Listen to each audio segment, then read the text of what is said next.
안녕하세요. 네, 반갑습니다.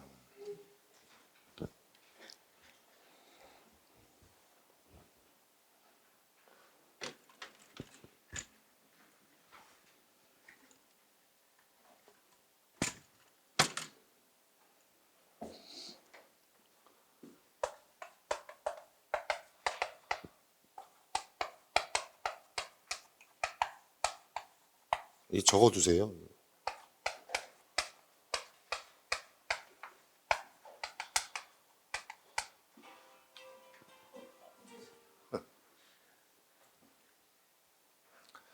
개강이 1주 늦춰져서 감기가 걸렸는데 2주가 지나도 안 떨어져. 감기 조심하시고. 독감 검사를 했는데 독감은 아니래요. 아무튼 1년 동안 잘해봅시다. OT 한 10분 정도 하고 수업합시다. 일단 오늘이 1월 며칠이에요? 13일이죠. 그러면 13, 14, 20, 21, 27, 28, 1주, 2주, 3주. 그 다음 2월 며칠이에요? 월요일이 3일? 이게 월요일이고 4, 10, 11, 17, 18, 24, 25. 이게 7주. 그 다음에 3월 3일. 이게 8주. 이게 8주인데 이게 설날 아닌가요? 이게 설이죠. 이날 어떻게 할 거예요? 국가에서는 이날 노는 날이라고 지정하지 않았나? 맞죠? 어떻게 수업해요? 말아요? 한 명이라도 만약에 안 된다, 집에 가야 된다, 그러면 하면 안 돼. 이건 노는 날이기 때문에. 근데 만약에 전원 다 상관없다, 그러면 해도 되고. 어디 뭐 설날 때 집에 가시는 분 가야 돼? 그러면은 이날 하면 안 돼. 이거 수업 없고 1주, 2주, 3주, 4주, 5주, 6주, 7주 이렇게 8주. 이 종강. 2대 종강 합시다. 상관없잖아요. 근데 만약에 학교 다니는 사람 학교 가야 돼? 그러면 이때 수업 못 들어? 가능해? 왜? 다른 날 수업 들어도 돼? 오케이, 오케이. 그럼 잘 됐네. 요때 하고, 그 다음에 17일 날, 월요일 날, 3, 4월 강의 개강하면 되잖아. 그래서 5월, 뭐, 첫째 주인가? 이때 아마 종강하게 될 거예요. 그렇게 진행하는 걸로 합시다. 근데 뭐, 부득이한 사정으로 만약에 못 나오시면 인강으로 들으시면 되니까, 이렇게 진행을 할게요. OT에서 첫 번째. 강의 계획서를 나눠주려고 하다가, 이거 아직 결정된 게 없어가지고, 안 나눠줬어요. 이게 첫 번째. 두 번째. 첫 번째는 강의, 두 번째는 진도. 진도를 대략적으로 알려줄게요. 어떻게 나가는지. 책이 아마 2권일 거예요. 테마 버전이 있고 엑스파일 버전이 있고 2개 다 갖고 오셨죠? 오케이. 그러면 테마 버전 한번 책을 펴보세요. 총 몇 페이지예요?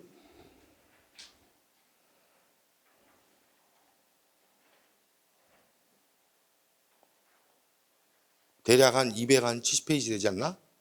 그럼 8로 나눠봐. 8주니까 34? 그러면 하루는? 그렇지. 17페이지, 18페이지. 테마가 하루 요 정도 나가야 돼. 그 다음 엑스파일. 엑스파일은 페이지 한번 봐봐요.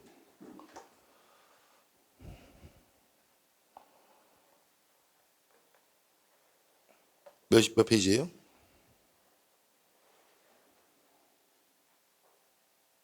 63페이지 정도 되나 대략? 8로 나눠봐. 8, 8에 64죠? 그럼 하루 4페이지. 하루 4페이지. 요 정도 진도를 나가야 돼. 이렇게. 그러면은 8주에 종강할 때 끝나. 알았죠? 그러니까 대략 진도는 테마는 하루에 한 20페이지 나간다 이렇게 생각하시고, 엑스파일은 2장 한 4페이지 정도 나간다 이렇게 생각하시면 돼요. 근데 엑스파일을 보면 문제일 거예요. 문제. 기출문제. 그래서 초등, 중등, 그 다음에 고시 문제. 교육학 논술 문제는, 대한민국에 나오는 교육학 논술 문제는, 기출문제는 다 모아둔 거야. 그러니까 족보지, 족보. 뭐가 중요해요? 엑스파일이 중요한 거야. 요 테마는 아무리 읽어봤자 의미가 없고, 이거를 문제를 냈을 때 내가 답을 할 수 있는가 없는가가 더 중요한 거지. 그러면 난이도가 뭐가 높을까요? 엑스파일이지. 테마는 그냥 읽으면 돼. 근데 읽은 내용을 내 걸로 소화시켜서 문제의 답안을 만들어야 돼. 그러니까 적용력이라는 고등 정신 능력이 필요한 게 뭐? 엑스파일. 하등 정신 능력이 필요한 건 테마. 오케이? 근데 우리 시험장 가면 논술 문제가 나오는 거죠. 그러면 고등 정신 능력이 필요해요? 하등 정신 능력이 필요해요? 고등 정신 능력이 필요하죠. 근데 하수들은 맨날 읽어. 읽기만 해, 그냥. 읽은 내용도 까먹고 뜻도 모르고 막 그래. 그러니까 이쪽 엑스파일 자체를 못 건드려. 그럼 우리는 고수가 돼야 돼요? 하수가 돼야 돼요? 고수가 돼야죠. 고수가 돼야 돼. 그럼 하등 정신 능력이 아니라 고등 정신 능력을 요구하는 시험이 논술이야. 그러니 우리는 빨리빨리 내용 파악에 초점을 두고 내용을 빨리 습득해야 되지, 이거를 천천히 뭐 수도 없이 반복하고 까먹고 뭐 이런 과정을 가지고 오랜 시간 버벅대면 안 돼. 그래서 다이렉트로 첫 시간부터 문제를 푸는 거야. 그러니까 문제를 빨리 우리가 고등 정신 능력을 향상하기 위해 문제로부터 접근을 하겠다 이런 뜻이야. 그러니까 쉽지는 않을 거야. 이해됩니까? 그러면 어느 정도 이 테마책을 좀 예습을 하고 오는 게 본 수업을 할 때 도움이 되지 않을까? 근데 이제 옛날 전통적인 방법은 수업을 듣고 복습을 하는 거잖아요. 수업을 듣고 문제는 집에 가서 네가 풀어보는 거잖아. 그러면 도움을 받을 수가 없잖아, 집에선. 근데 여기서는 집에서 네가 책을 읽고 와서 나랑 같이 문제를 푸는 거야. 그러니까 거꾸로지. 이걸 뭐라고 하냐면 전문 용어로 백워드 교육과정 설계라고 해요. 좋은 거 배웠죠? 학교에서 책을 읽고 집에 가서 문제 푸는 건 포워드. 집에서 책을 읽고 학교 와서 문제 푸는 건 백워드라고 한다고. 그럼 현대 교육은 포워드계요, 백워드계요? 백워드. 옛날 이론은 포워드. 그래서 포워드 방식이 대학 나왔나? 다 대학 나왔죠? 타일러라고 들어봤어? 그게 포워드. 백워드는 위긴스와 맥타이란 학자가 주장한 백워드 방식이 있는 거야. 그래서 우리 수업은 포워드, 백워드, 백워드로 가겠다 이 얘기. Understand? 그러니까 예습 중심 수업이에요? 복습 중심 수업이에요? 예습 중심 수업입니다. 우리 논술 수업이니까. 근데 만약에 객관식 사지선 다 하등 정신 능력을 측정하는 시험이면 포워드로 가야지. 근데 우린 논술이기 때문에 뭘로? 백워드로. 그러니까 우리 수업은 정반대의 방식인 백워드 방식으로 예습을 더 많이 하는 그런 공부가 돼야 돼요. 그래서 2달 동안 우리는 철저하게 뭐 중심? 예습 중심에 수업을 할 것이다. 이걸 전문 용어로 뭐라고 한다? 백워드. 이 기출문제야. 백워드. 알았죠? 백워드의 중심 특성 세 가지를 논하시오. 이게 우리 중등 논술 시험이야. 그래서 백워드가 뭔지 나중에 또 공부하게 될 것이고 이렇게 진행을 하게 될 겁니다. 그래서 이렇게 보시고 설명회 때도 한번 말했지만 요거랑 관련돼서 하는 얘기예요. 관련돼서 우리가 보통 5문제가 나와요. 근데 이게 올해만 그런 거야. 또 작년에 보면 6, 7문제가 나왔어. 6, 7문제. 뭐 작게 하면은 뭐 7, 8문제 되지만 큰 게 한 6, 7문제. 그 전에는 4문제도 나온 적이 있어. 그래서 몰라. 몇 문제가 나올지. 근데 대략 평균을 보면 5문제, 6문제 중심으로 나오는 것 같아. 굵직하게. 근데 그 안에 또 작게 나누면 한 문제 안에 2개가 들어있으니까 작게 나누면 한 10문제까지 되겠죠. 작은 문제까지. 근데 요 작게 나눈 건 1점짜리로 작게 쪼개는 거예요. 어쨌거나 한 5, 6문제가 나온다고 봤을 때 5문제가 나온다고 가정하면 3문제가 요 X파일에서 똑같이 뺏겨. 그러면 2문제가 남지, 새로운 문제가. 그러면 새로운 문제가 2점 내지는 3점이 돼. 그러면 15점은 그냥 주는 점수야. 주는 점수. 기존의 X파일만 그냥 시험 보기 전날 암기하고 가도 요게 나와야 돼, 15점이. 근데 저 양을 보시라고. 저걸 다 암기할 수 있을까? 양이 너무 많아. 그래서 1년이라는 시간 동안 공부하는 거야. 그러면 저 정도면 우리 고등학교 때 왜 기말고사 정도 양 아닐까? 한 과목에? 그럼 고등학교 다닐 때 기말고사 볼 때 뭐 역사 과목이나 사회 과목 같은 거랑 비슷하잖아요, 성격이. 그런 거 며칠 공부하면 100점, 90점 맞아요. 한 일주일 독서실에서 밤새면 충분히 90점, 100점 맞지 않나? 암기 과목? 아니야? 그 정도 머리가 안 되나? 그래서 사실 이거를 1년 동안 암기하는 건 되게 멍청한 것 같아요.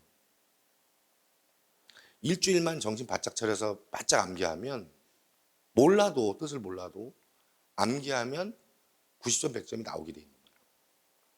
그러니까 요 주는 점수를 따려고 1년 공부한 건 진짜 한심한 것 같아요. 무슨 말인지 알겠죠? 그래서 임용시험이 끝났어, 이제. 옛날 막 객관식 50문제 막 이렇게 볼 때는 내가 왕이었거든요. 적중 왕이고 막 진짜 대한민국에 있는 모든 교육과 강론서는 내가 다 장악하고 뭐가 출제될지를 뻔히 예측해주고 신이었거든, 신.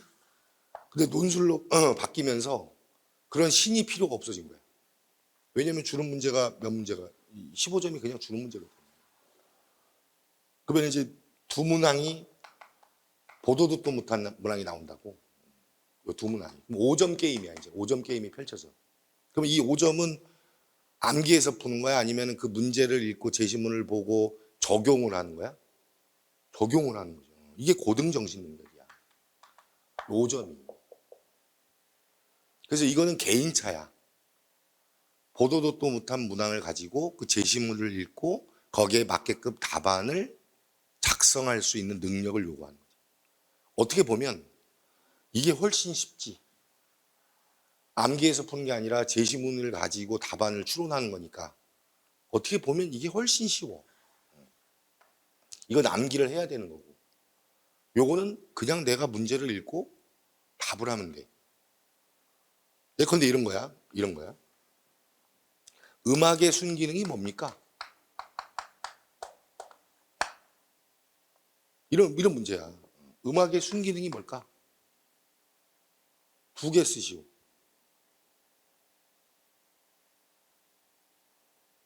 못해? 음악 전공 없나? 좋아, 그럼 영어 공부하는 거에 영어 교육의 순기능이 뭘까?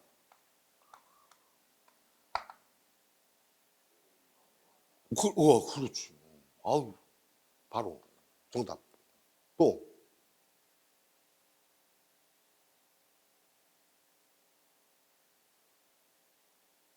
하나밖에 못 만들어? 영어 교육의 순기능이 뭐 있어? 외국인이랑 대화할 수 있고 또 그럼 교육학의 순기능이 뭘까? 교육학 공부하는 거의 순기능.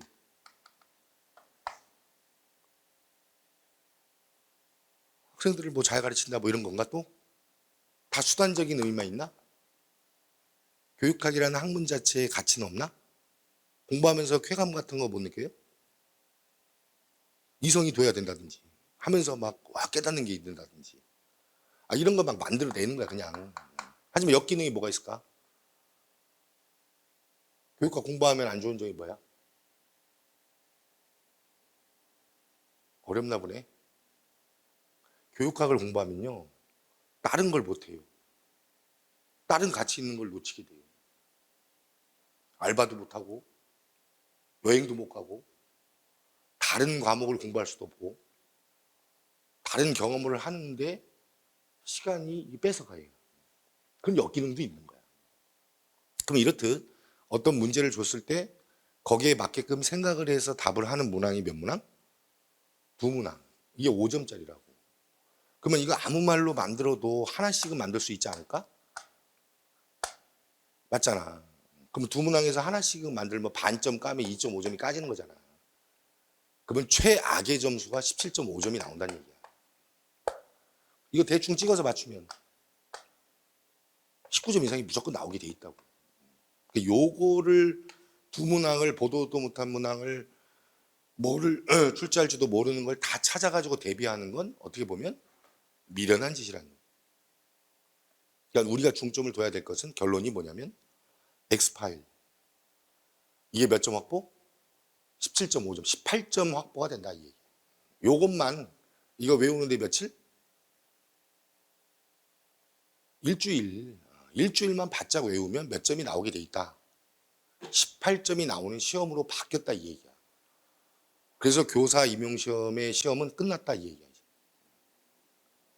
옛날에나 막 경쟁률이 막 50대 1이고 막 교사 되는 게 하늘의 별 따기고 막 이럴 때 있잖아. 그때는 교육학 선생님이 필요해. 지금은 사실 교육학 선생님이 필요가 없다. 그러면 지금 교육학 선생님이 필요한 건 어떤 역할을 해주는 거야? 족보 잘 만들어주는 선생님이 최고인 거야. 18점 맞게 해주는 선생님.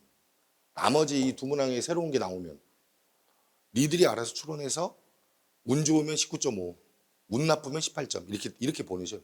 그러면은 편차가 여러분의 그 격차가 몇 점? 1점밖에 안 된다고. 그러면 전공은 80점이야. 그럼 한 문항에 몇 점짜리냐 그거? 막 5점 막 6점 7점 하잖아. 그럼 교육학 공부를 못 하러 하냐 이걸. 아주 멍청한 새끼지 이거. 전공만 하는 거야. 그 시험 제도가 이제는 사실 내가 필요가 없는 시험 제도가 된 거야. 이제 알겠죠? 반면 공무원 시험은 경쟁률이 330대 1이야. 국가직 같은 경우. 그래서 나는 신이야 그냥 거기서. 내가 한 문항만 적중하면 당락이 결정돼. 거의 치열하니까. 그래서 거기는 객관식이기 때문에 뭐가 나올지를 예측을 다 해서 다 대비를 해줘야 돼. 그래서 공부할 양이 이 논술의 100배는 돼요. 그 책 종류도 10권이 나와. 이론서, 공무원 기출문제, 임용 기출문제, 옛날 임용 객관식일 때 그 기출문제, 법규도 3, 4문항이 나와. 당락을 결정해.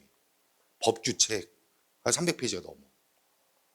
그 다음에 필단화, 요약집도 필요해.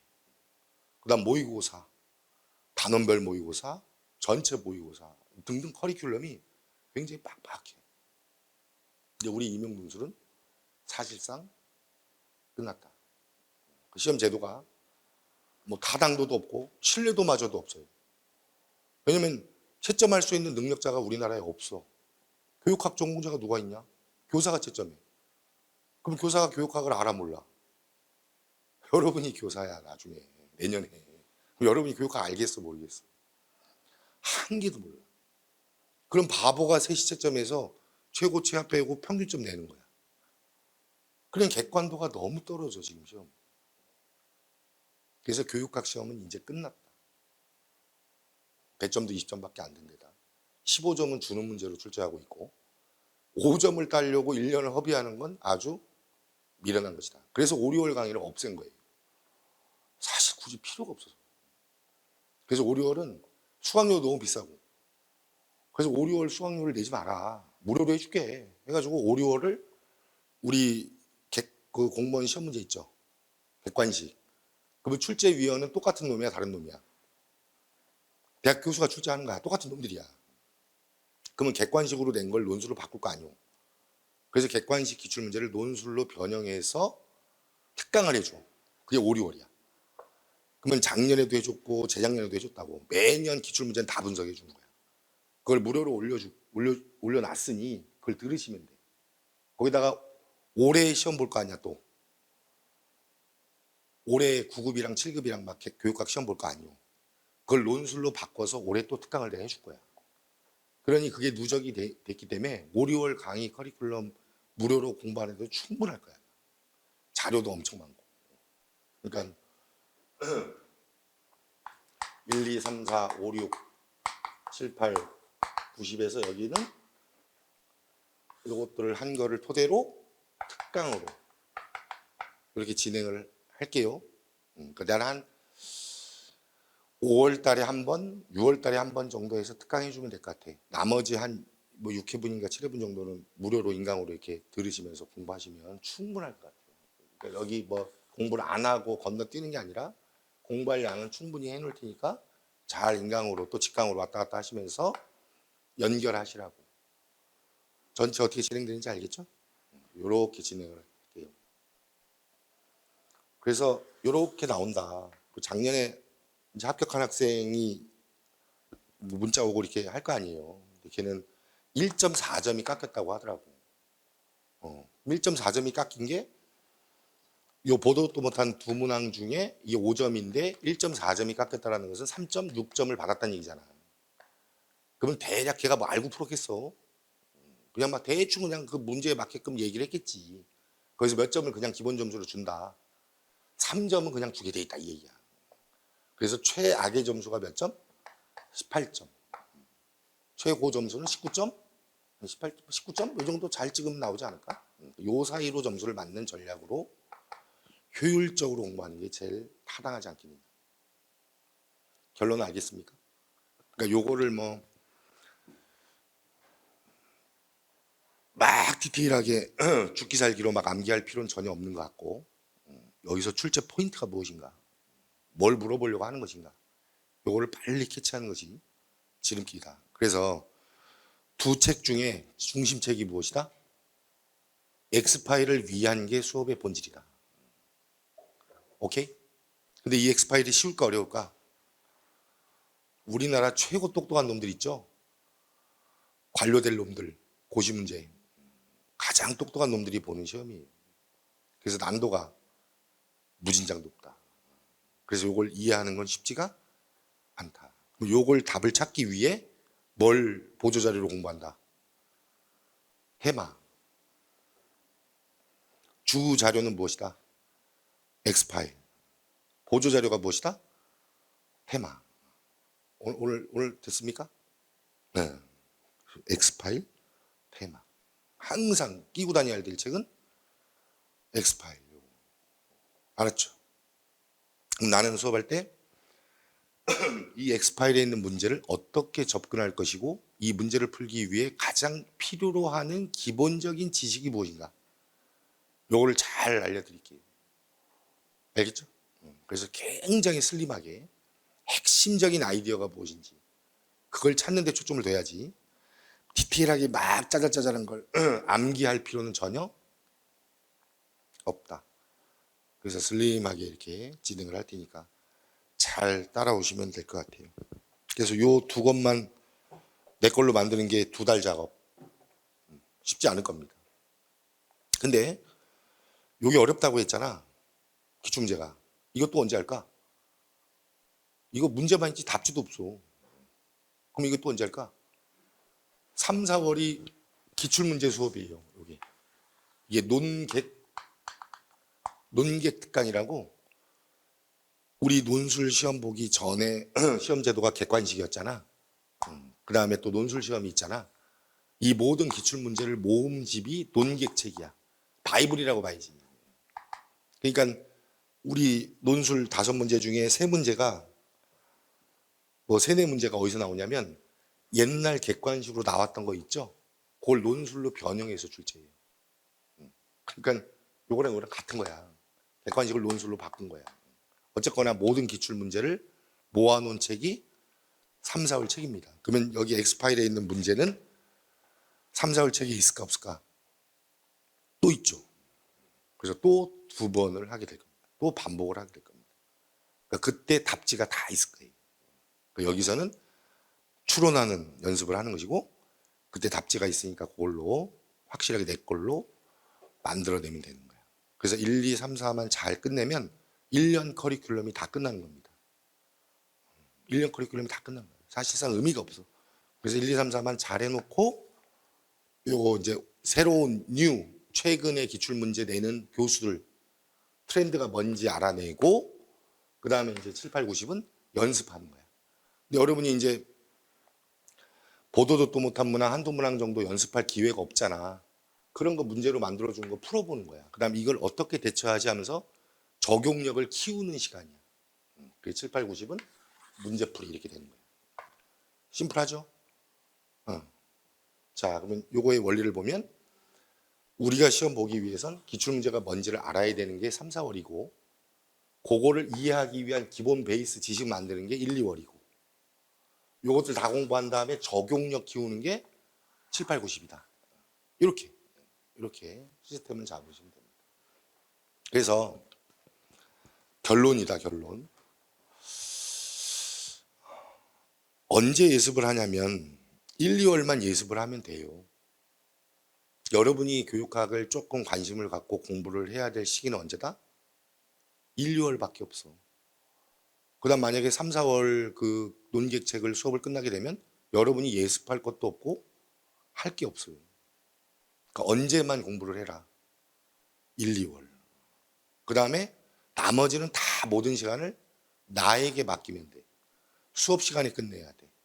별도로 교육학을 공부하지 말라고. 별도로 뭐만 해라? 전공만 하는 거야. 그러니까 교육학은 1, 2월만 예습을 좀 하시고 본 수업에만 초점을 두고 공부할 것 별도로 여러분이 공부해봤자 도움이 안 돼. 그러면 이제 수업하면서 조금 어렵게 느껴졌던 것만 찾아서 그것만 조금 하시면 될 거예요. 나머지는 모든 거를 다 전공에 투입할 것. 알겠죠? 그래서 OT는 이렇게 끝. 세 번째 팁을 좀 주면 제가 교육학 강의한 지 20년 됐거든요. 이게 합격을 해야 되잖아 우리가. 그럼 우리 경쟁률이 몇 대 몇이에요?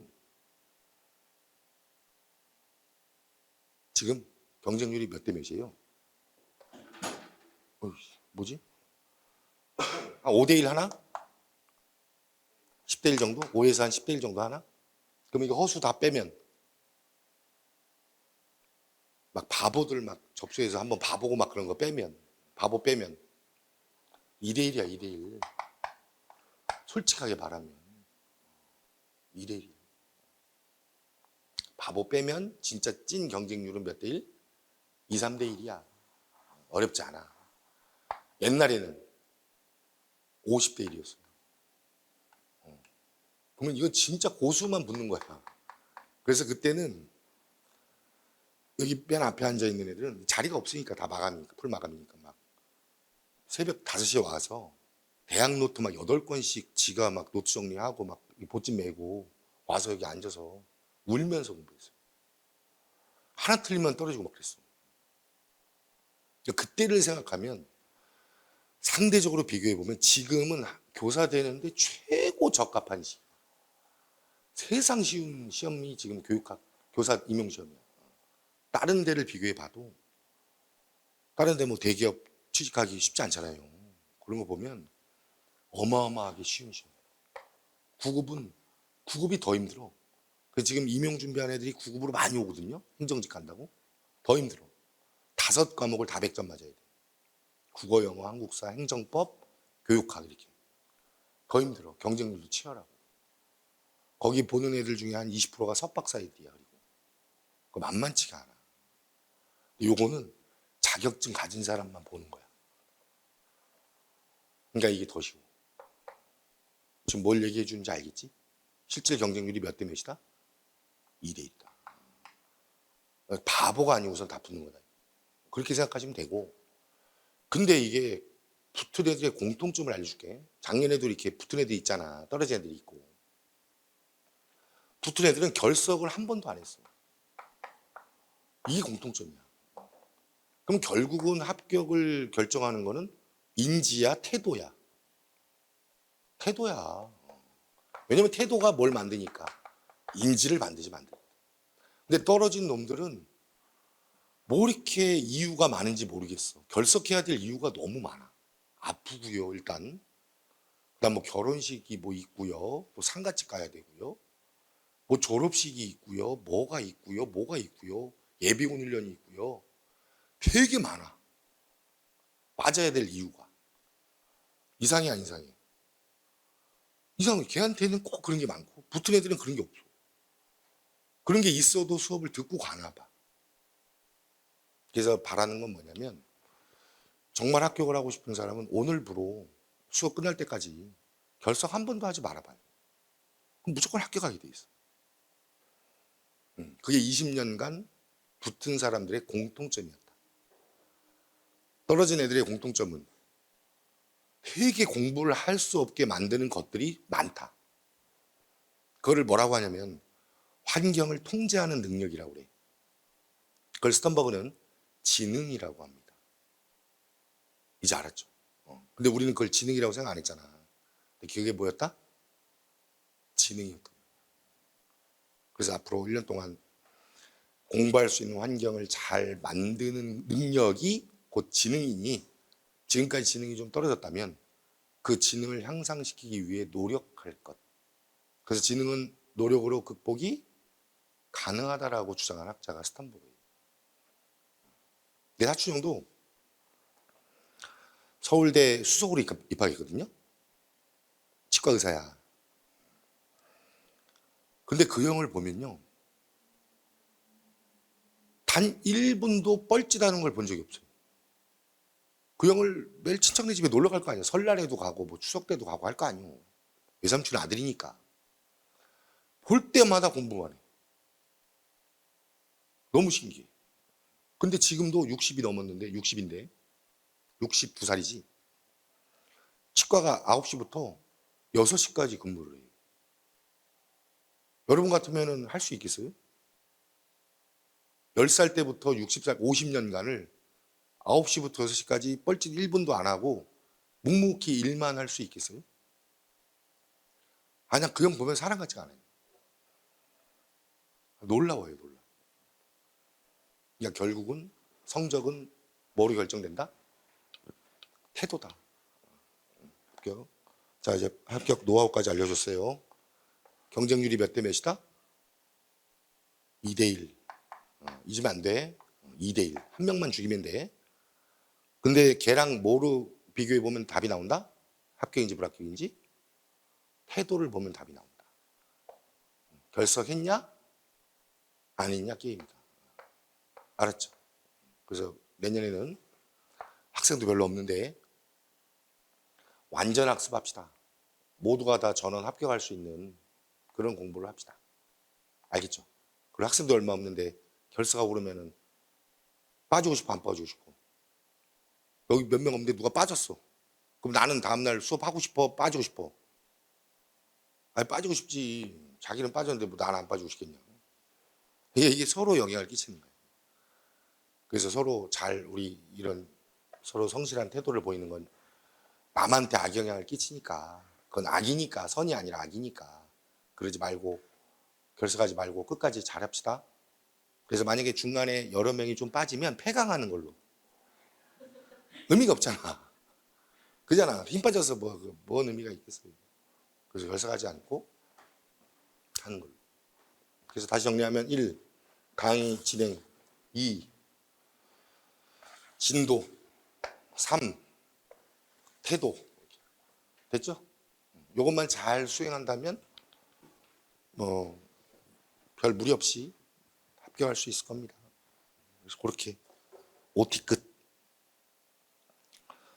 자, 그래서 수업을 해봅시다. 이걸 어떻게 책을 피냐면요. 왼쪽에 X파일을 펴. 그 다음 오른쪽에 테마가 이렇게 책이 있으면 되는 거야. 이렇게 보라고 책을 만든 거야.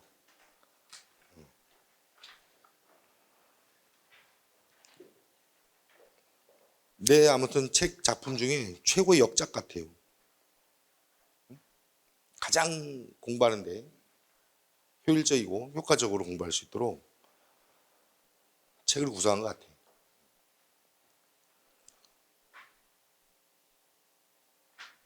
그래서 왼쪽에 X파일을 보면 철학인가? 첫 번째가? 그러면 교육 철학이 교직 필수잖아요. 필수. 학교 다닐 때 다 들었을 거 아니에요. 그거의 핵심적인 아이디어가 이렇게 왼쪽에 정리가 돼 있는 거야. 그래서 그 지식이 머리에 딱 구조가 형성이 돼 있어야 돼. 인지 구조가. 철학하면 뭐가 있는지가 딱 있어야 돼. 오케이? 그 철학에 관련된 문제가 오른쪽에 있는 거야. 기가 막히죠? 내용을 모르는 놈들은 오른쪽에 있는 테마집을 봐야지. 그러면 각각의 철학 내용들이 정리가 돼 있어요? 돼 있죠? 그걸 또 공부하는 거야. 이렇게. 그렇게 쭉 2달 동안 공부를 해서 교육학 지식이 뼈대가 딱 머리에 정착이 돼야 돼. 그걸 도식이라고 하잖아. 그 형성이 돼야 돼. 오케이? 그렇게 책을 보면서 이 왼쪽은 줌 아웃이라고 봐야죠. 오른쪽은 줌 인으로 들어가는 거죠. 줌 아웃, 줌 인. 이걸 줌 렌즈 기법이라고 하거든요. 그래서 교수 이론, 교수 학습 이론이라고 학교 다닐 때 배웠나? 라이걸루스라고 들어본 적이 있어? 줌 렌즈 기법 만든 애가 라이걸루스야. 그 라이걸루스의 줌 렌즈 기법에 맞게끔 책을 이렇게 구성한 거예요. 잘했죠? 그래서 이렇게 보면 머리가 좋아질 거예요. 머리 좋아지게 잘 만들어 놓은 책이니까 1년 동안 끼고 사는 겁니다. 책이랑 항상 달라붙어 있어요. 자, 그래서 이렇게 보는데 그거 보기 전에 철학 들어가기 전에 교육학 개론이 뭔지 한번 봅시다. 교육의 기초라고 돼 있을 거예요. 요거부터 보는 거예요. 시험 문제 안 나와요. 이거 안 나오는데 그냥 보는 거예요. 그러면 이게 뭐냐면 교육이란 무엇인가 이렇게 질문하는 거야. 그럼 여러분 4년 동안 교육학을 공부했을 거 아니에요. 대학 다니면서 교육학이 무엇인가, 교육이란 무엇인가 이런 거 다루지 않았나? 그럼 교육이 뭡니까? 이렇게 질문을 한 거야. 그럼 교육이 뭐예요? 대화를 하자. 대화를. 4년 동안 대학 나온 사람들의 수준이 어느 정도인지 레벨 테스트 하는 거야. 여러분 학교 가면, 내년에 학교 가면 학생들이 선생님 교육이 뭐예요? 이렇게 물어볼 거 아니야. 그럼 뭐라고 답해?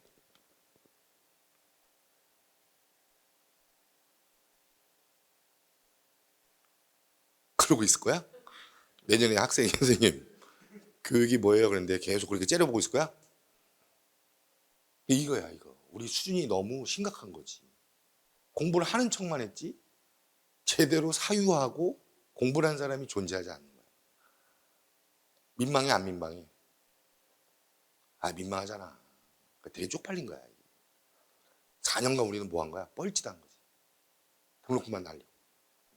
그래서 그거에 대한 답변을 해준 사람이 누구다? 세계 1등 학자 누구? 피터스야. 세계 몇 등? 1등. 교육의 개념의 세계 1등 학자 누구? 피터스. 그건 알아야 될 거 아니야. 쪽팔리지 않기 위해서라도 누구는 알아야 된다?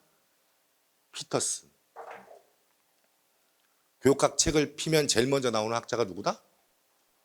피터슨. 그러니까 피터스를 모르면 진짜 쪽팔린 거예요. 우리나라 지금 1등 가수가 누구예요? 그렇지, BTS 아니야? BTS 모르면 이상하지 않냐? 맞지? 그런 애가 누구라고? 피터스. 그걸 모르는 거야. 간첩 같은 거지. 그러니까 피터스는 그냥 상식이니까 알아두기. 그래서 피터스가 빨간색으로 동그라미 쳐요. 이걸 설명하는 것도 웃기잖아. 그래서 교육은 뭐라고 피터스가 얘기해요? 세 가지 기준, 준거가 필요하다. 세 가지 준거가 뭐뭐 있습니까? 규범적 준거, 인지적 준거, 과정적 준거. 그 준거에 부합하면 교육인 거야. 그 기준에 따라오지 못하면 교육이 아니라고. 그러면 규범적 준거에서 규범이 뭔 뜻이에요? 한글. 마땅히 지켜야 할 법도, 도리, 뭐 이런 거 아니야? 그럼 교육은 바람직해야 돼? 바람직하지 않아야 돼? 바람직해야지 교육이다. 인지적 준거에서 인지는 무슨 뜻이에요?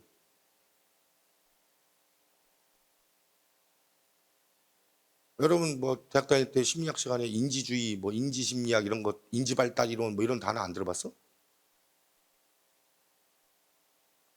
자, 이제 우리가 2달 동안 해야 될 게 무엇이다? 한글 공부하기다. 어휘력 높이기. 의사들이 의학 용어 알아야 돼, 몰라야 돼? 알아야지 뭘 수술을 하든 죽이든 살리든 할 거 아니오. 약사는 약 용어 알아야 돼, 몰라야 돼? 아니, 그럼 교사들은 교육 용어 알아야 돼, 몰라야 돼? 알아야지. 인지는 뭐냐면 코그니션, 영어로 머리 쓰는 거. 너 인지하냐? 너 그거에 대해서 인지하냐? 이렇게 말하는 거야. 인지가 뭐라고? 머리 쓰는 거. 그래서 행동주의가 있고 인지주의가 있는 거야. 행동주의는 뭐가 중요하다? 행동이 중요하다. 주의는 그게 짱이다 이런 뜻이야. 행동이 짱이다가 뭐? 행동주의. 머리 쓰는 게 짱이다. 인지주의. 이제 대화돼? 그러면 교육이란 뭐 해야 된다? 머리 쓸 줄 알아야 된다. 2달 동안 나랑 같이 있었는데 머리를 못 써. 그럼 나 뭐 한 거야? 뻘짓한 거야. 교육한 게 아니야. 근데 2달 동안 나랑 같이 학생이랑 함께 호흡을 했더니 머리를 쓰기 시작해, 애들이. 뭐 한 거야, 나? 교육한 거야. 이제 알았지? 세 번째, 과정적 주는 거. 과정이 뭐야? 그냥 과정. 공부하는 과정, 학습하는 과정. 그것이 어때야 된다? 도덕적으로 온당해야 된다. 학생들의 자발성을 존중해야 된다. 그게 무슨 준거? 과정적 준거라고 하는 거야. 자, 이제 교육이 성립되기 위한 조건 3가지가 뭔지 알겠어요? 교육은 어때야 된다? 바람직해야 된다. 또 교육은 머리 쓸 줄 알아야 된다. 또 교육은 그렇지, 교육 방법이 도덕적으로 온당해야 된다. 그럼 내가 여러분들을 막 망치로 막 머리통 때리면서 암기시키면 교육이야, 교육이 아니야? 교육이 아니지. 무슨 준거에 입에 과정적 준거에 입이 된 거지. 완전히 이해됐습니까? 도둑질은 교육이 아니지. 왜? 바람직하지 않으니까. 규범적 준거에 입이 된 거야. 자, 이제 교육의 개념 정리됐습니까? 그걸 제시한 사람이 누구? 피터스. 그러면 교육이란 되게 애매모호한 거였는데 아주 분명하게 교육은 이런 것이다라고 선명하게 개념을 밝혔잖아. 네? 그거 1등 디테일이 있는 애가 1등 학자가 누구? 피터스야. 그래서 교육의 개념을 세계 최고로 잘 설명했다라고 평가받는 학자가 피터스. 그래서 얘는 우리 객관식일 때 무진장 시험 문제가 나왔고요. 지금 9급, 7급 뭐 있잖아. 시험에 맨날 단골 메뉴로 시험 문제 나온 애가 얘야. 그래서 이건 여러분 서무과 직원들 있잖아. 걔네들도 다 알고 있는 거야. 오직 누구만 모른다? 교사들만 모르는 거야. 아, 이게 민망한 거야, 이게 되게. 부모들도 다 알아, 교육이 뭔지는. 근데 오직 누구만? 등잔 밑이 어둡다고 누구만? 교사만 몰라. 그래서 거기 동그라미 해놓고 상식이다 이렇게 적어놔. 쪽팔리다 이렇게 적어. 4년 동안 나 뭐 했지? 이것만 이제 반성하는 거야, 이 2달 내내. 알았죠? 그러니까 수업료가 싼 거지. 등록금 4년 얼마냐? 그거 배워도 아무것도 모르는데 우린 2달 만에 교육학 전체를 알려주니 엄청 좋은 거지. 잘 배우세요. 자, 테마 1 요 정도로 끝냅시다. 테마 2 교육의 목적이랑 정당화를 시켜봅시다. 교육의 목적이 뭘까요? 내용 보지 않고 답하는 거야. 우리 상식으로 푸는 거야. 교육의 목적이 뭘까? 지식의 전수? 지식의 전수를 왜 할까?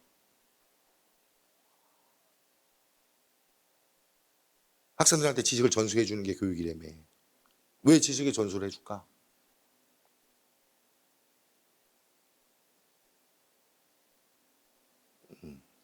이제 우리는 논술은 Y를 말해야 돼. 이제 알았지? 그 책 제목이 Y2How야, 내 책 제목이 원래. 왜 지식을 전수하려고 할까? 나는 여러분한테 지식을 왜 전수하려고 할까? 여러분 왜 수업 들어, 지금? 합격하려고 아니냐? 합격하려고 지금 수업 듣잖아. 여러분 합격이랑 상관없이 지금 나랑 일요일, 월요일 아침마다 이렇게 나와서 힘들게 공부하자고? 누가 올까, 여기를? 아무도 안 와요. 그러면 합격을 위한 수단으로 보는 게 뭐야? 외재적 목적일까? 내재적 목적일까? 외재적 목적. 이제 알았죠? 수단적인 걸 뭐라고 한다고? 외재적 목적. 그러면 본질적인 거는 내재적 목적이라고 하는 거야. 본질적으로 공부를 왜 하냐, 우리가? 우리가 왜 이런 다양한 지식들을 습득하려고 노력하지? 머리 좋아지려고. 뻘짓 안 하려고. 학교 가서 뻘짓 안 하려고.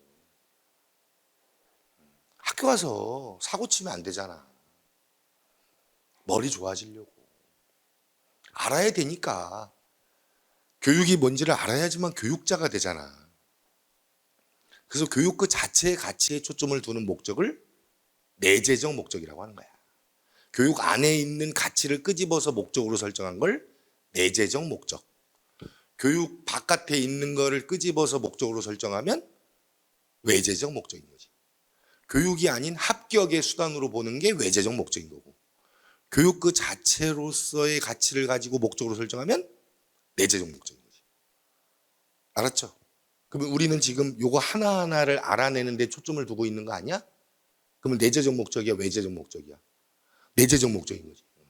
근데 이거를 이렇게 떨어져서 합격하기 위한 수단으로 책을 보면 외재적 목적인 거지.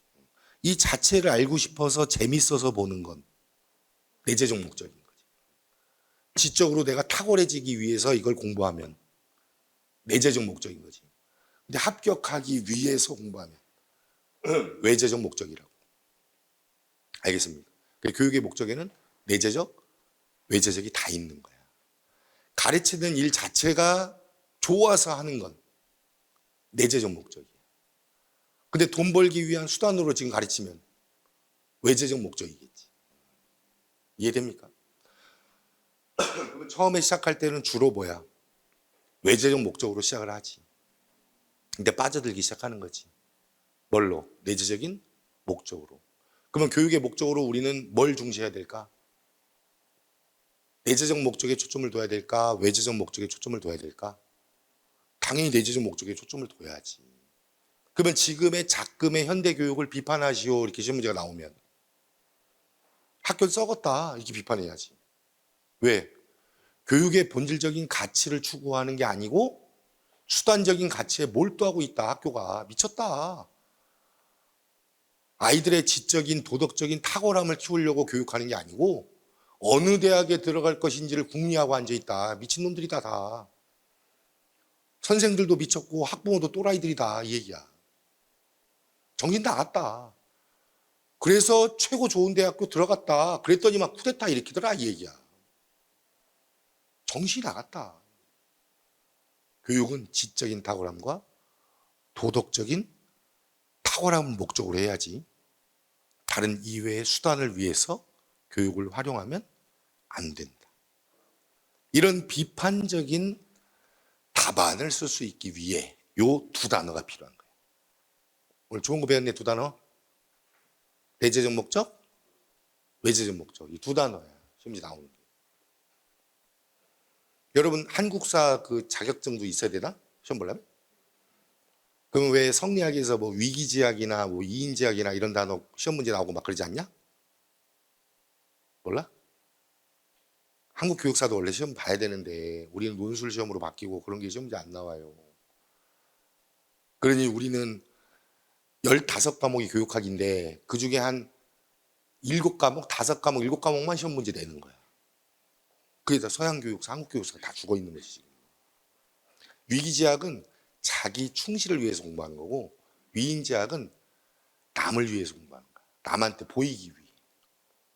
그래서 자기 충실을 위해서 공부하는 게 내재적 목적인 거고 위기지학이. 위인지학, 남을 위해서 남한테 보이기 위해서 공부하는 게 외재적 목적인 거지. 두 단어 정리 이렇게 할 것. 그 다음에 교육을 왜 받냐라고 이렇게 질문하잖아. 그럼 정당화 시켜야 될 거 아니야. 교육을 왜 하냐? 뭐 이렇게 누가 질문했을 때, 아, 이런 이유 때문에 교육을 해야 되는 것이다. 라고 정당화를 시켜야 되잖아. 맞죠? 그래서 교육을 정당화 시키는 방법의 1등이 뭐? 선언적 정당화라는 단어가 있는 거야. 이것도 누가 말한 거야? 피터스가 말한 거야, 피터스. 이게 뭐냐면, 누군가가, 아, 선생님, 교육을 왜 받아야 돼요? 뭐 이런 학생들이 질문할 거 아니야. 그럼 여러분 뭐라고 답할 거야, 내년에 학교 가서?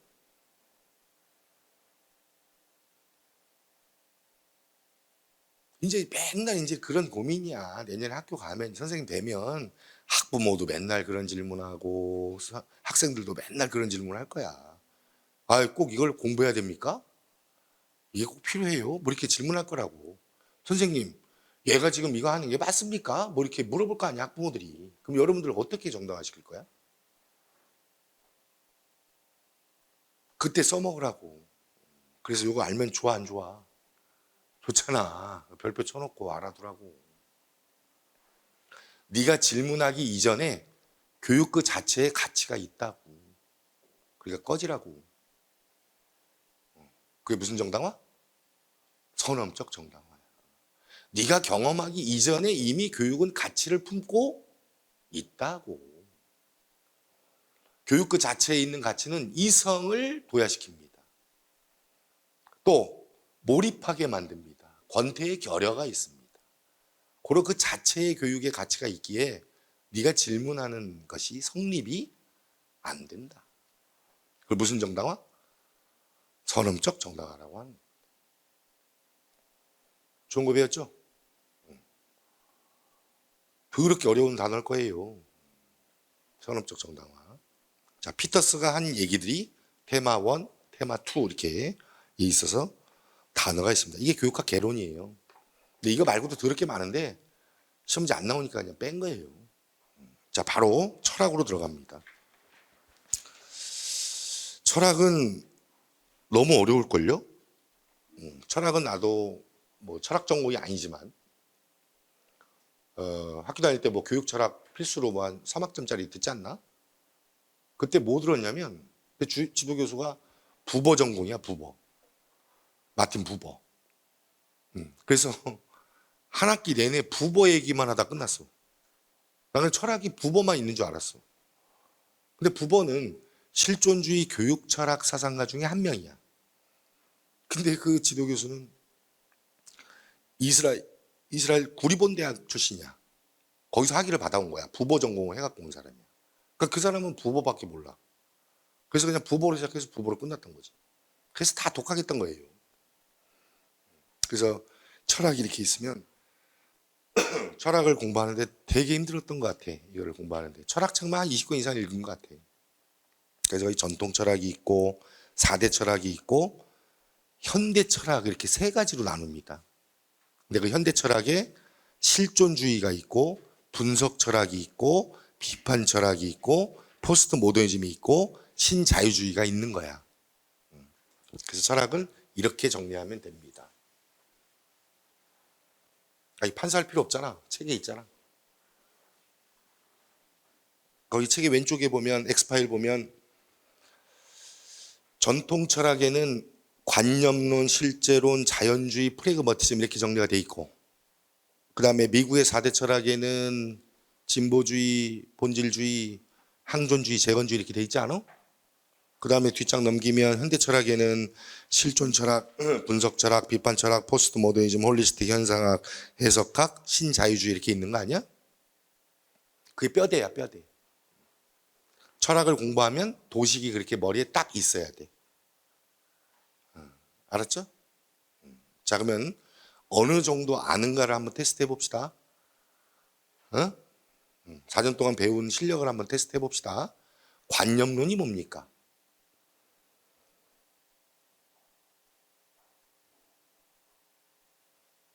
아이 깡통이야?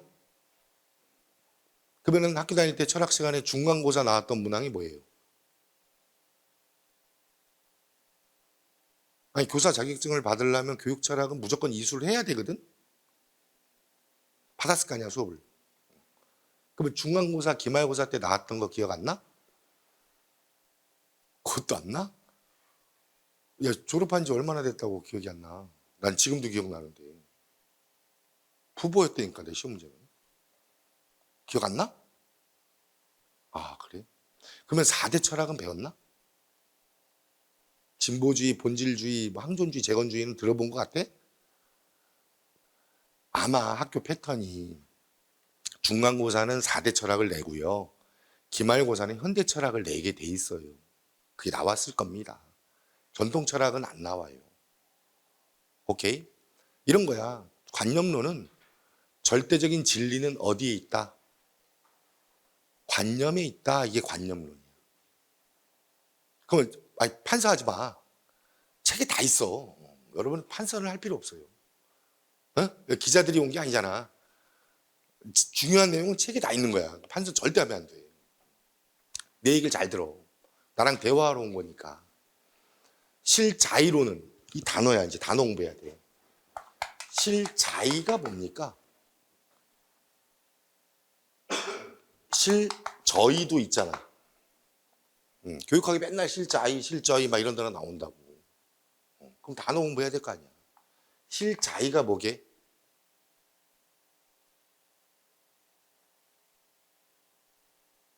아니 실제론이 뭐냐 물어봤는데 실자의 뜻은 알아야지 뭐 답을 할 거 아니야.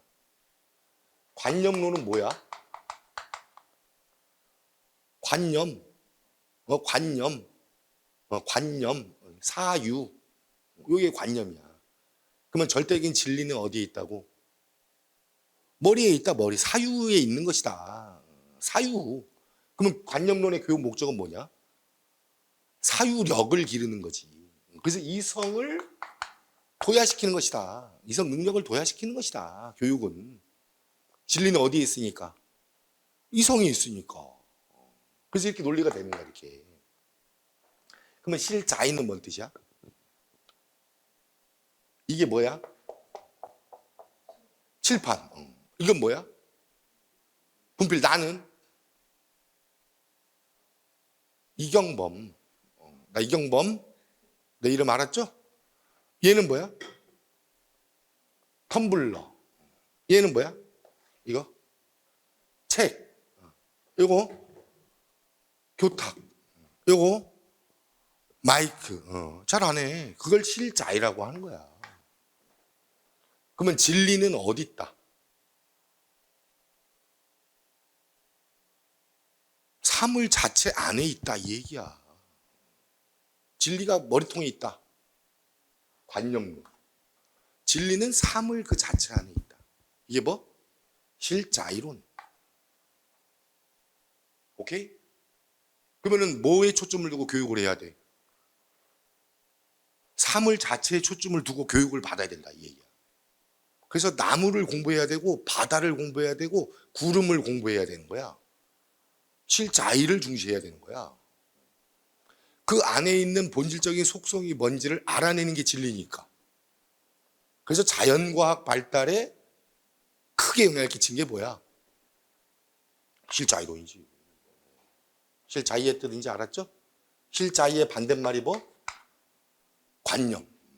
관념의 반대말은 실자의 이렇게 되는 거야. 그래서 배웠네. 실저의는 뭐야?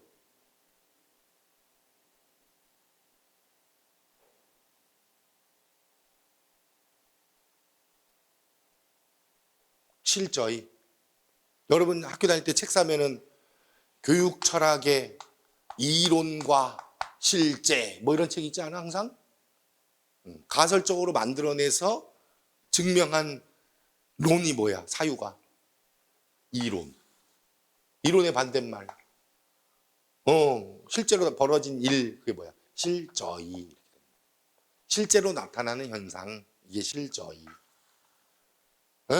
그걸 사유로 만들어 놓은 거 이론. 그래서 이론의 반대말 실저의. 한수 배웠네. 관념론의 1인자 누굽니까? 플라톤. 실자의론의 1인자 누굽니까? 아리스토텔레스.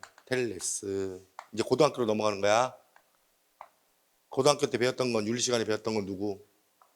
플라톤, 아리스토.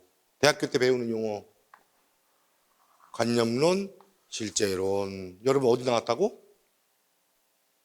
대학 나왔다고? 관념론, 실제론. 여러분 조카들한테 물어보는 건 플라톤 뭐 했니? 아리스토 뭐 했니? 요거야. 알았지? 그러면은 요게 디테일에 요게 디테일에 요게 디테일하지. 이 플라톤의 사유가 국가론이라는 책인데 요거의 핵심만 집어넣은 단어가 뭐 관념론. 요건 아리스토텔레스의 사유가 어마어마하잖아. 니코마코스 윤리학. 그 핵심을 집어넣은 게 실자이론. 알았죠? 그래서 요걸로 출제하는 게 훨씬 더 타당하지. 오케이? 그래서 여기 보면 철학 뒤쪽으로 넘어가면 철학 뒤로 가면 사상가라는 파트가 있습니까? 없습니까? 위대한 교육 사상가라고 테마 있어요? 챕터 3? 거기에 플라톤, 아리스토 나와 안 나와? 그걸로 공부하는 거야. 요걸로 공부하는 게 아니고 요걸로 공부하는 거라고. 시험 문제는 요걸로 낼 리가 없다고. 요걸로 된다고. 디테일로 공부하는 거예요. 그 다음에 거기 자연주의라고 있습니까? 자연주의가 뭔 뜻이야? 자연이 짱이다 이런 뜻이야. 자연성이 짱이다. 그래서 자연주의의 1인자 루소 들어봤어요? 어떻게 알지? 대학 다닐 때 배웠나? 서양사 철학에서 다루나? 그렇구나. 루소. 루소가 한 일이 뭔데? 사회개혁? 사회계약? 사회계약설로 배운다고? 알고 있다고? 이거 고등학교 때 했던 거 아니야? 그지? 고등학교 때 했던 거지. 루소의 자연주의 사회계약이랑 거리가 멀지. 대학에서 배우는 루소의 자연주의는 소극적 교육이야. 단어 알아? 루소의 핵심이 뭐야? 애들 건드리지 마라. 애들 천성, 네가 뭔데 천성을 건드리냐? 애들이 갖고 태어난 천성을 네 부모가 네가 뭔데 건드려 걔를 물줄기를 왜 꺾고? 신도 건드릴 수 없는 거야. 신이 만든 건데 왜 부모인 네가 물줄기를 꺾냐고. 천성은 절대 건드리는 거 아니라고. 그게 무슨 교육? 소극적 교육. 알겠죠? 아니 애가 태어나서 자연을 너무 좋아해. 꽃이랑 막 뱀이랑 이런 거 막 메뚜기랑 이게 너무 좋아. 그래서 그게 뭔지 막 궁금해서 막 미쳐. 아침 일어나면 걔 보러 가는 거야. 개구리 보러 가는 거야. 근데 부모가 막 때리면서 교과서 읽으라고 암기하라고 그러는 거야. 미친 거지. 애들 천성을 건들지 말라고. 애가 막 태어나서 스케이트가 너무 재밌고 신기하니까 스케이트만 타는 거야. 막 미쳐 막. 근데 막 스케이트 막 버려버리고 막 발 묶어버리고 책 보라고 막 그러는 거야. 큰일인 거지. 그래서 그러지 말라고. 천성은 절대 건드리는 게 아니라고. 그래서 12세까지 책을 절대 못 읽게 했다고. 서적 교육, 독서 교육을 금지시켰다고. 자연에 따르는 교육을 하라고. 그걸 무슨 교육? 소극적 교육이라고 하는 거야. 그래서 얘도 자연주의라는 철학을 논의하지 않아. 뒤에 보면 위대한 사상가의 루소 있어요, 없어요? 그걸로 공부해. 오케이? 그 다음 거기 프레그머티즘이라고 있습니까? 전통 철학 마지막 단어? 프레그머티즘이 뭐예요? 이거를 옛날에 멍청한 놈들이, 멍청한 교수들이 실용주의라고 번역을 했어. 프레그머티즘을. 그러면 실용주의라고 하면 교육이란 뭔가 써먹기 위해서 하는 거다 이런 느낌 아니야? 그럼 내재적 목적이야, 외재적 목적이야? 그렇지. 그래 번역을 잘못한 거야, 바보 같은 놈들이. 그래서 지금은 실용주의라고 번역 안 하고 그냥 그 자체로 프레그머티즘 이렇게 번역을 하는 거야. 그러니까 하수들이 번역을 하게 되면 왜곡돼. 그게 건들지 않는 게 나아. 그래서 옛날 교수들이 그렇게 멍청했다고. 그래서 지금은 뭐라고 표현한다고? 프레그머티즘. 그 프레그머티즘의 뜻은 뭐냐면 진리는 변화 그 자체에 있다. 그걸 프레그머티즘이라고 하는 거예요. 진리는 어디에 있다? 변화 그 자체에 있다. 그 1인자가 누구냐면 존 듀이야. 그래서 프레그머티즘을 공부하는 게 아니라 듀이의 사상을 공부해야지. 그래야 프레그머티즘을 알지. 그래서 위대한 사상가 또 펴보면 듀이가 있다 없다. 있어야지. 없으면 책이 아니지. 쓰레기지. 그래서 존 듀이는 그걸로 공부하는 거야. 자, 전통 철학 끝.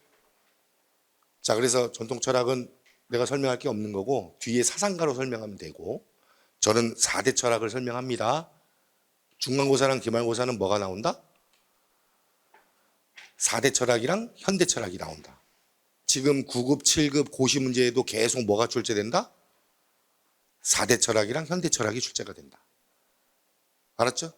그러니까 우리가 꼭 철학에서 알아야 될 것은 4대 철학이랑 현대 철학이에요. 4대 철학 지금부터 들어갑시다.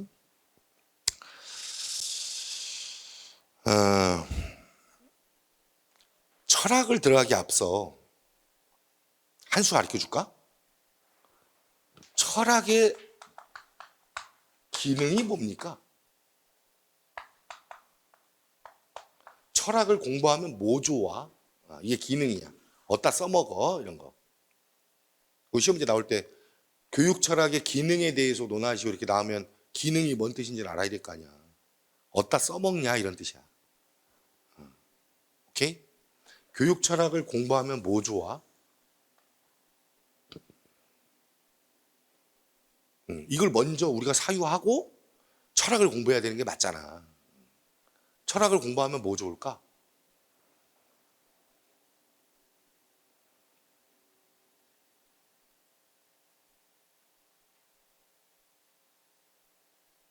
철학이 뭐 하는 거야? 철학이 영어로 뭐지? 필라소피야. 필라소피. 그럼 필라소피가 뭔 뜻이야? 필라가 뭔 뜻이야? 소피아가 뭔 뜻이야? 지혜를 사랑하는 게 필라소피야. 철학의 뜻이 뭐라고? 지혜를 사랑하는 거야. 그러면 철학이라는 본질이 무슨 뜻이야? 철학이 뭐 하는 거야? 이게 뭐지 알아내는 게 철학이야. 그러면 철학을 하면 뭐 좋아? 이게 뭔지가 선명해지지. 그걸 분석적 기능이라고 그래. 분석하는 게 뭐예요? 하나하나 그 물질에 들어있는 요소가 뭔지를 찾아서 알아내는 게 분석하는 거 아니야? 철학을 하게 되면 선명해진다고. 그게 뭔 기능? 분석적 기능이야. 그 다음에 저게 왜 저런 문제가 벌어졌지? 그렇다면 저런 문제가 벌어지지 않기 위해선 어떻게 시스템을 만들어야 되지? 라고 우린 계속 고민해야 돼. 그래, 머리 써서 대안을 만들어내는 걸 무슨 기능이라고 하게? 사변적 기능이라고 하는 거야. 여러분, 어떤 문제가 펼쳐지면 친구와의 뭐 갈등이 생긴다든지 경제적인 문제가 벌어진다든지 하면 어떻게? 이 문제가 어떻게 해결하지? 어떻게 대안 만들지? 하면서 계속 고민하지. 그게 무슨 기능? 사변적 기능. 사변적 기능. 그 다음에 철학을 하는 사람은 저렇게 하는 게 잘한 건지 못한 건지 같이 판단해요, 안 해요? 하지. 저 행위가 과연 바람직한가? 바람직하지 않은가? 같이 판단을 한다고. 그걸 무슨 기능? 평가적 기능이라고 합니다. 평가적 기능. 그 다음 철학을 하게 되면 하나의 요소로만 그 원인을 보질 않아. 여러 관점으로 보게 돼. 오케이? 어떤 문제가 벌어지면 철학적으로도 보고 심리학적으로도 보고 통계학적으로도 보고 또 행정학적으로도 보고 법학적으로도 보고 의학적으로도 보고 하나를 볼 때 우리는 여러 관점으로 볼 수 있게 돼. 알겠죠? 여러분 만약에 우울할 때 없지 않아? 우울증이 생겼다 치자. 그럼 왜 우울증이 생겨? 밥을 못 먹어서 그런가? 아니면 인간 관계에서 벌어지는 일 때문인가? 그 우울한 원인을 찾을 때 우리가 하나의 요소로만 접근해? 아니면 여러 가지 관점으로 접근해? 그렇지. 근데 무식한 놈들은 하나의 관점으로만 보는 거야. 이제 알겠어요? 그러면 국가에 어떤 문제가 터지면 이게 하나의 관점으로만 문제를 바라봐야 돼? 여러 관점으로 봐야 돼? 당연히 여러 관점으로 봐야지. 근데 지식이 편협한 놈은 하나의 관점으로만 보게 된다고. 그래서 철학을 하게 되면 좋은 점이 뭐? 통합적 기능이 가능합니다. 여러 가지로 보게 돼요. 그래서 철학의 4대 기능이 요 4단어가 있는 거야. 분석도 할 수 있고 사변도 해내고 평가도 하고 통합적인 사유를 할 수 있는. 그래서 철학의 4대 기능으로 4가지 기능이 있다 이 얘기야. 철학을 하면 좋은 점이 뭔지를 알고 철학을 공부합시다. 자, 이제 4대 철학을 들어갑시다. 이제 본 게임이 이제부터 시작되는 거야. 그래서 수업은 지금부터야. 지금까지는 이제 워밍업 한 거고. 워밍업 하는데 1시간 걸린 것 같아. 이제부터 본 게임 들어간다. 이제는 쉬었다가 본 게임 합시다. 좀 쉬었다 합시다.